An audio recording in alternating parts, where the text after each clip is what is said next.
Assalamu alaikum wa rahmatullahi wa barakatuhu. Humaidah bint Yasir narrated from her grandmother Yusairah, and she was one of those who emigrated.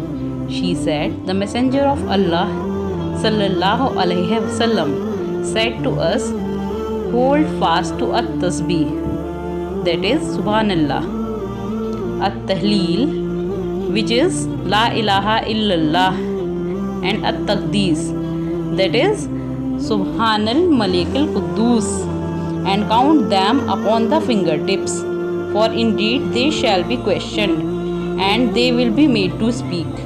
And do not become heedless, so that you forget about the mercy of Allah. O Allah, grant us the guidance to walk on the path of faith always." To get more content like this, don't forget to like, share and subscribe.